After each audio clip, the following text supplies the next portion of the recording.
Winning isn't everything, but it's the only thing. In our business, there is no second place. Either you're first or you're last. It was named after Vince Lombardi. You play in Green Bay. As important as it is to any other team, it means more to us. When he walked into the meeting, he looked us right in the eye. He said, "Gentlemen, we're going to relentlessly chase perfection." My first thought was, on any play with my arm strength, I may not let anybody know this, but my first thought was home run. On every play. On every play.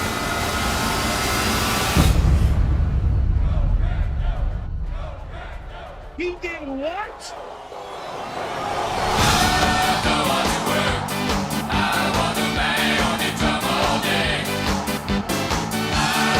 Fires into the end zone.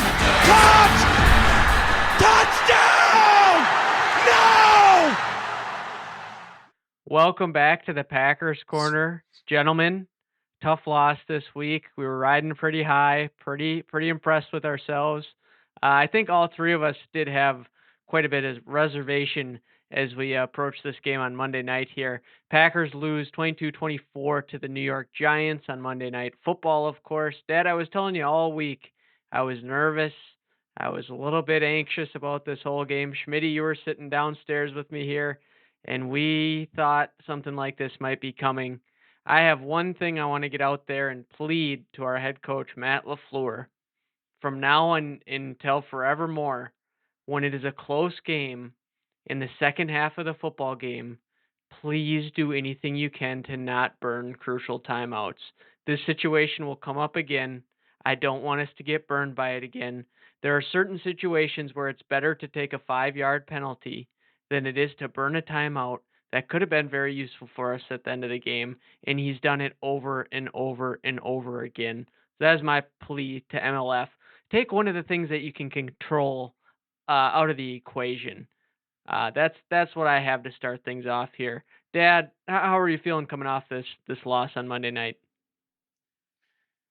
I just have to piggyback on your point there before I get to my overarching thought, which is Patrick Taylor seems to be a nice practice squad guy, but is the guy absolutely thick between the skull? This is a repeated offense now about not being able to take the simple play and run out of bounds, which goes to your point about saving timeouts, and that's coaching. That kid should have been run up against the rails for doing it last time to such a degree that there's no way in God's green earth that I would ever do that again, because I got my ass reamed so bad the last time I did it that I know I'm not going to be on this team if I do it again. And he does it again. So that wasn't even listed as one of my 6 amazing things that we did to lose this game. But, you and I, we did talk as the game got closer. And we were in the clinic there, had a chance to chat before game time. I said, we are really set up for a big fall here. We were all flying pretty high, and we had these terrific victories. And I must say, my overriding thought was, yes, we were set up for a big fall, potentially with a letdown, but I really did not think we could play bad enough to lose.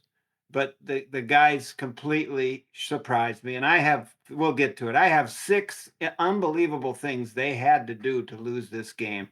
So it was a colossal letdown across everything: offense, defense, special teams, kicker, and then not the least of which coaching. So we got a lot to get into here, and we're not out of things yet, so there's no reason to hang our heads. But sure was bad for a night in New York when we played not a very good team with a rookie quarterback who, give him credit, he had a nice night, but we just made it way too easy for him.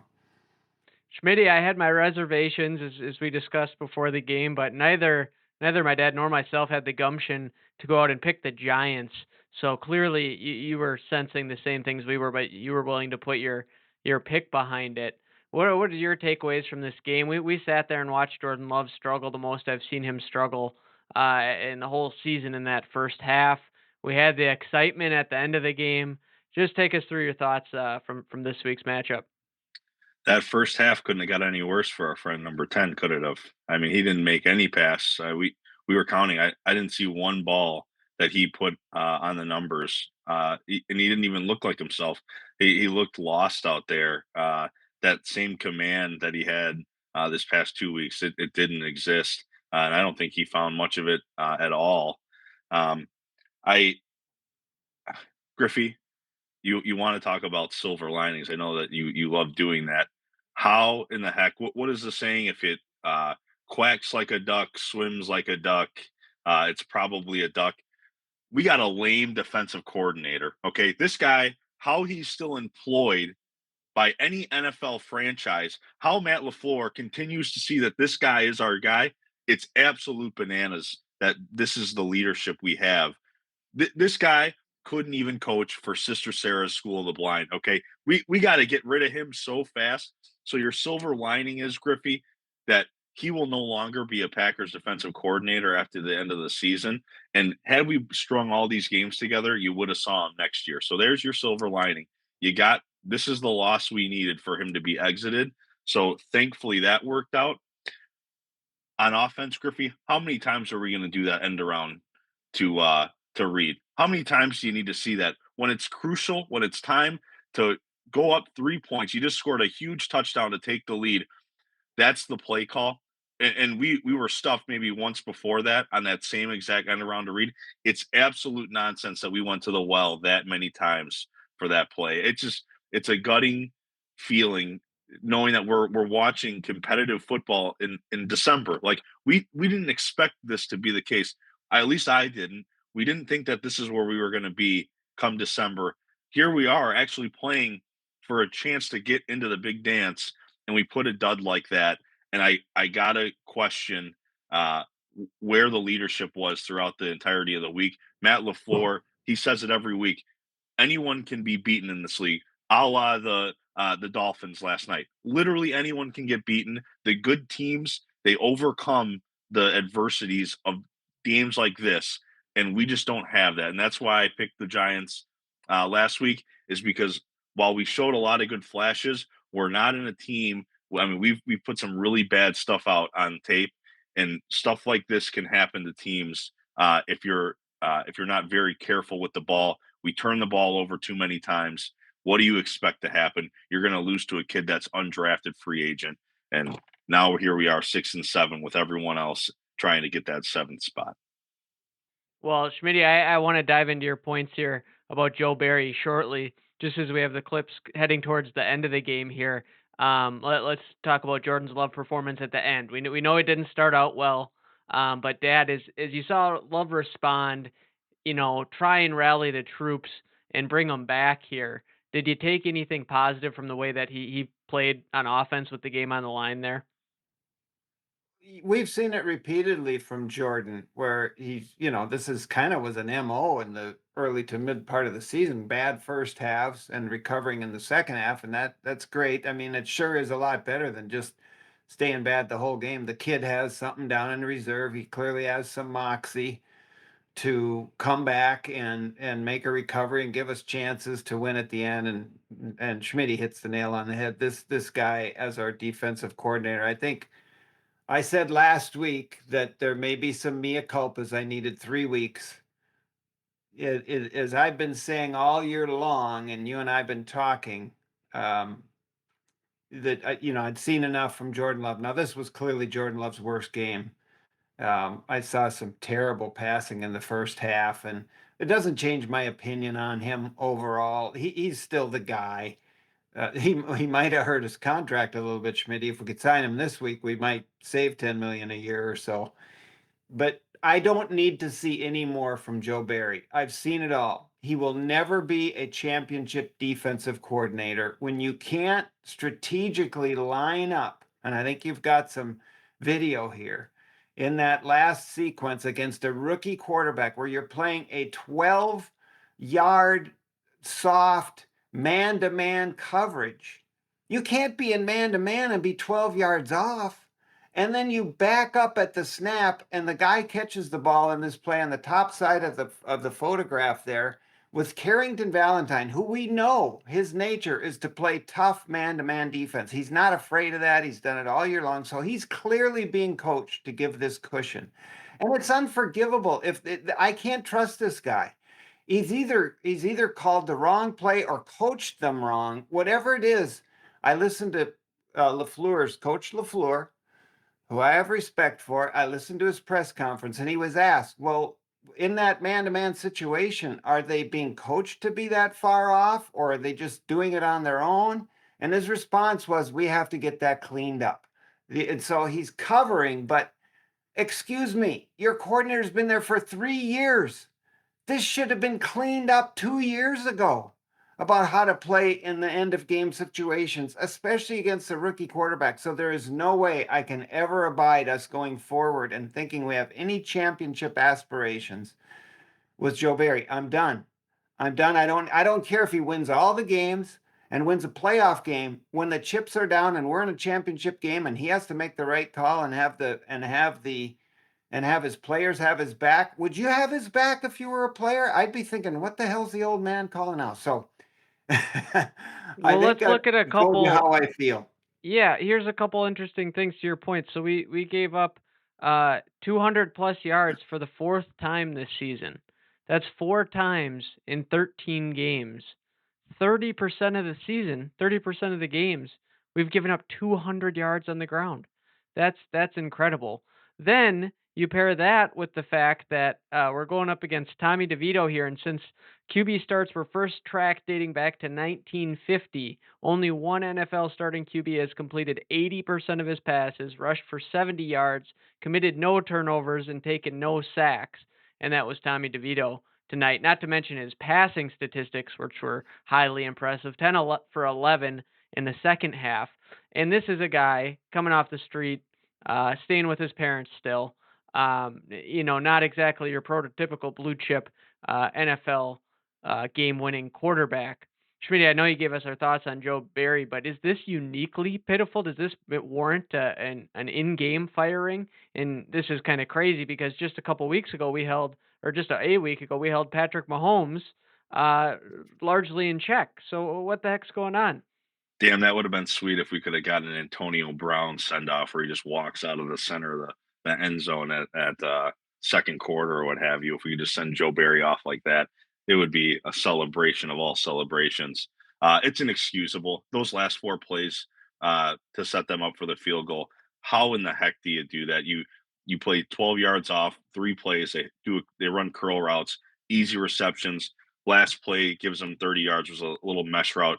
Keshawn Nixon, another blunder in his game. You make a cardinal sin with that punt drop, and you totally change the dynamic of the game. But Joe Barry doesn't deserve to be a part of this National Football League.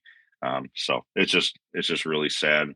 I knew that, like I said, I thought they were gonna lose this game, and the Giants gave us so many opportunities to win this game, and yet we still fall on our face. Well, it seems like there's nothing that Joe could do to get relieved of his duties during the year, right? LaFleur's, and I respect LaFleur to a large degree for sticking with the guy, but it could come back to bite us again this year. We'll have to wait and see. Do you have any names you'd like to see heading up the defense moving forward here? Well, I would just say this, if you're directing that to me right now, that I love the way Flores plays defense over in Minnesota. I mean, they've got all those guys on the line, and that's what we should have been doing against this rookie quarterback. He didn't know where we're coming from, when we're coming, if we're coming, and dictate to the offense what the terms of the defensive alignment is going to be, instead of letting them know what it's going to be and just showing them our soft zone defense where Jefferson can run across our zones and catch balls all over, our soft man-to-man coverage where you can throw 5 yards. So an aggressive defense like Brian Flores runs would be the philosophy that I would love to see, where you dictate to the offense and dictate terms to the quarterback, as opposed to this all I can call Joe Barry is the worrywart defense. It's like he's chewing his fingers down to the bone because God forbid that we should have. You know what? Please, one time, lose the game with a long bomb. Show me you can do that. That somebody gets behind the defense one time, because they're just going to pick us apart and bleed us dry. So it's the worrywart defense versus an aggressive style of defense, and I would like to see somebody out of the Brian Flores tree. Well, and clearly there's a place and a time, right? We saw the end of the Dom Capers era come when we let Scotty Miller run deep on Kevin King in the NFC Championship game with hardly any time left to go in the half. That's not the time you go one-on-one and dare them to beat you deep. But when you have a kid off the street in Tommy DeVito here, playing with limited receiving core, and in a game that really would have bolstered our playoff chances, by all means, make the kid make some tough throws down the field, and if he beats you, you tip your cap to him. But it's not the same as when you're lining up against Tom Brady. So you can adjust to the situation, and that apparently hasn't been something that we have been apt to do here under Joe Barry, unfortunately. Um, I do want to jump into another issue we had on offense, kind of a critical one, which was the 2 point conversion call. Felt like a 2 points we were going to need, Schmitty, right after we saw them not get that in. You could kind of see the writing on the wall. But what did you think about that call and going with it after we'd seen it not work repeatedly in the second half? I, it's another inexcusable play call. I don't get how that could have been the deciding play of the game. They had to have known that they needed it. I mean, while it's worked plentiful this entire season, I don't know if he's ran that many times on those end arounds in one single game, and then for us to go for it or use that similar play, what I just there's no other options out there. I don't even mind giving Dylan the ball in that situation or giving Dobbs a fade route. Like though that stuff that means something. Like I want to see that because I know Dobbs has it in him. It just if it works right, we're celebrating, we're singing his praise. If it doesn't, it's we're talking about it like this. I just was not a fan that we ran that similar play so many times last night. We get a touchdown and then maybe one other good play from that type, but just not it. That's just not it. That's hopefully Matt owns up to that today. To watch his press conference or tomorrow that he has to take full shoulder the blame for that one because that was a brutal call. Well, I think he did on that call in particular. An interesting wrinkle I thought was that he did mention the fact that on some of those plays where Jaden Reed's got that flyby motion, it's a read from Jordan Love where he has the option to hand the ball off to AJ Dillon, sometimes flip it to Jaden Reed, and he did share that he thought that we were a little too aggressive on some of the times that we were giving the ball to Jaden Reed. So didn't exactly throw our quarterback under the bus, but that might explain why we saw so many of those, and maybe that wasn't necessarily his intention. Dad, do you have any other thoughts on this game before we look down the rest of the road and what we have coming up next? It's kind of it's the yo-yo season, like Schmitty says. He has his yo-yo out. Sometimes he's walking the dog and going around the world, and other times the thing's just going up and down. And this was a down yo-yo. I want to recognize LaFleur called some brilliant games over the last month that were just gems. And this one was a dud. And I just thought it would have been real easy to use that reverse action, that wide action with Jaden Reed and have a pass option for him. Slide a tight end off along the back end of the end line there and let the kid maybe throw it to him. That to me would have been a quintessential classic LaFleur option off a play that he had set up for the entire game. And I just think he just threw a dud this time, which is really quizzical because I've marveled at his play calling for the better half of the last 4 to 6 weeks of the season. So I don't know. One thing I think we have to recognize about LaFleur is he's really a stand-up guy.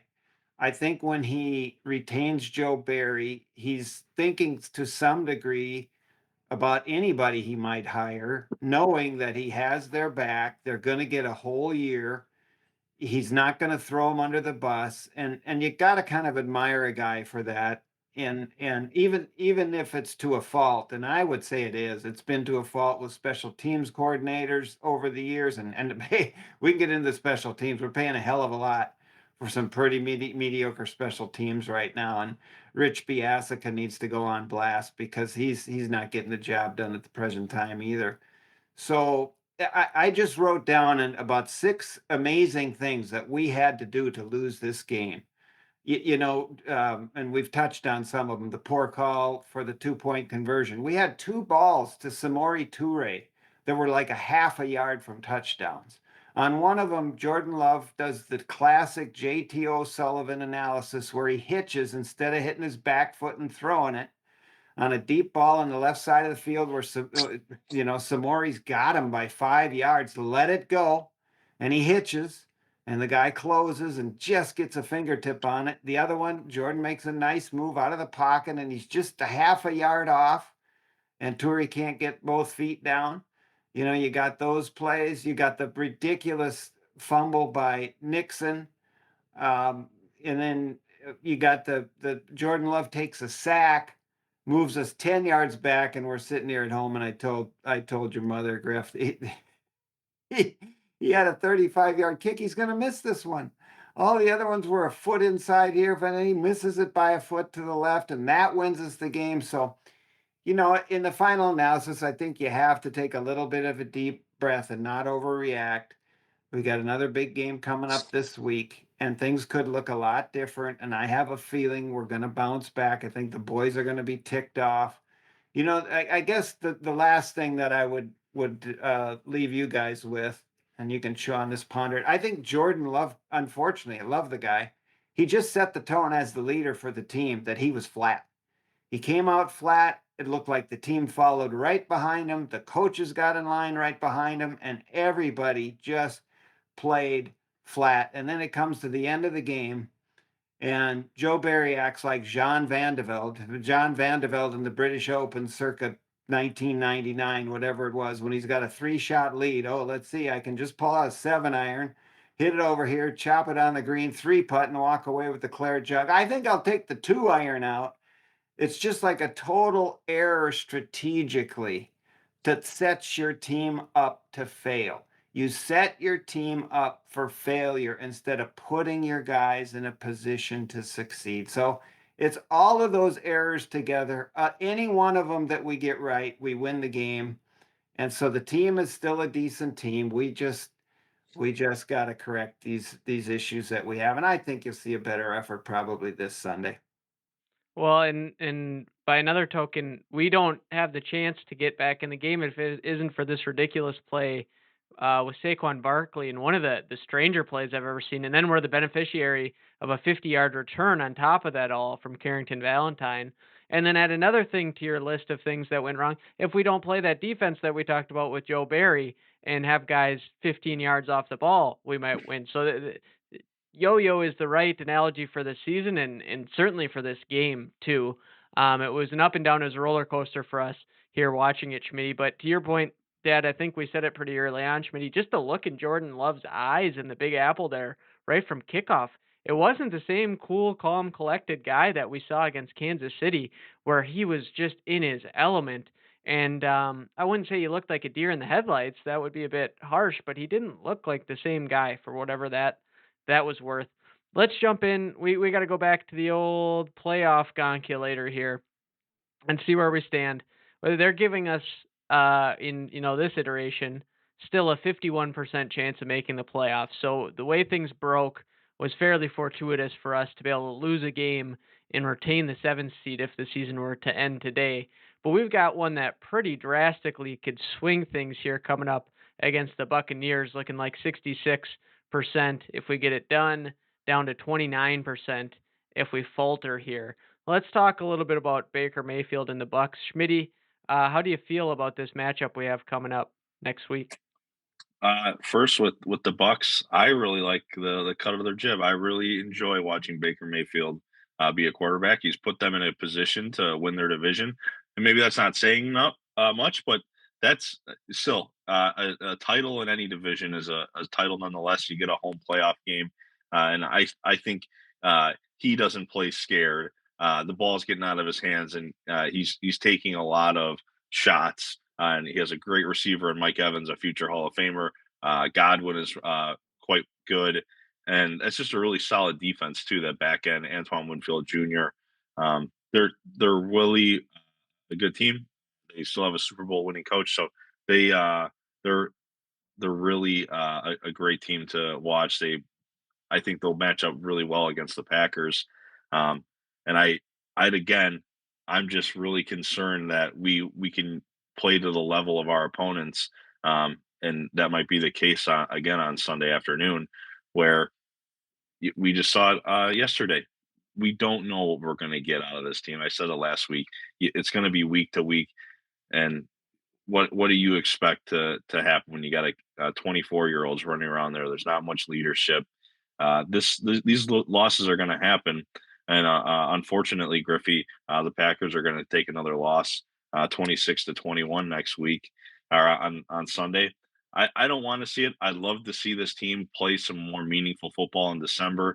It's not our time yet. You still got a lot of things to clean up. Ascending players, nonetheless. So that's great to see. You just want to see some of this nonsense get cleaned up. You have so many errors, whether it's false starts, offsides, so many special teams penalties. What is that all about? You can't win. You can't be a sustainable winning football team if you're making silly stuff like that happen. And unfortunately, my friend, it's going to be more of the same on Sunday. The Bucks win, 29% chance to get into the playoffs. Well, you mentioned Mike Evans there. I just have to point out, I was kind of a Mike Evans skeptic from fantasy football standpoint at one point in time. He's in year 10. He's eclipsed the 1,000-yard mark now in week 13, making it the 10th of 10 seasons that he's eclipsed the 1,000 yards. Just an absolute consistent competitor out there. I do have to come clean and say that I was a little bit down on him at one point, and I was very wrong. So it'll be interesting to see who we have matched up against on him, Dad. Are we going to get Jaire Alexander back to go against the future Hall of Famer? I tell you, we have a problem on the team that's kind of festering if Jair doesn't get out there pretty soon. It's a weird deal. I don't want to put too much into it, but I would say it's time for Jair to get out there and be with his guys and give us what he's got to give and put a shoulder strap on that deal. Didn't Woodson play with a shoulder strap on for the better part of the last half of his career and got out there and gave his team what he had to give? And I think that if you got a superstar sitting over there that I don't know, maybe there's something there we don't understand, but I'm going to say that because I've seen LaFleur hold this team together before. When we questioned him early in the season, he's been able to do that, and I think you're going to see a bounce back performance. And I do think we're going to have the ball at the chance to win at the end of the game, and I'm just going to predict that we're going to get it done this week. Am I real certain about it? No, I'm with Schmitty. I have some skepticism, but I think this group has shown, and I think they know deep down in their hearts that was such a dud that I think it's kind of like the old metaphor about your golf game. When you're an 8 handicapper and you shoot 90, you know darn well you're going to shoot better the next time because you're better than that. You just had a rotten day. So I look for the Packers to bounce back on Sunday. Schmitty, you said I like silver linings on this show. I got a silver lining from the loss this week. We greatly increased the odds of seeing our old friend number 12 back at Lambeau Field next year, as the Packers sit in third place in the NFC North and the Jets are in third in the AFC East. Looks like the Jets are all but guaranteed to finish third unless something crazy happens over there. Packers could finish third and still make it into the playoffs. That would be a dream scenario as far as I'm concerned. That's really what I'm rooting for. Also, in the words of Lee Corso, not so fast, my friend. The Packers are getting it done. I don't think it's going to be close this week. We got whatever that putrid business was in New York out of our system, and maybe they passed it on to you. I know you're a little under the weather today, Schmitty. Get it out of your system too here. And the Packers are going to roll over Baker Mayfield. You know, Baker Mayfield idolized Brett Favre growing up. He did the great photo shoot where he emulated Favre's draft day picture. Well, the gunslinger is going to be misfiring all day long, couple interceptions to a few young cornerbacks out there for the Packers. I don't anticipate Jaire out there, and I don't anticipate it being a problem. Packers roll, and we march on towards the playoffs. I'm excited to see if we can right the ship after this week. Of course, let's take a look at our records on the way out. Been competitive in an up and down season for us here. Schmitty, closing words for the viewers before we head into the break.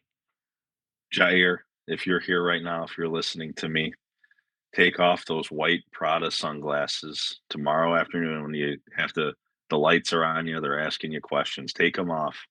Look me in the eye, look in the camera and say, boys, I'm ready to go.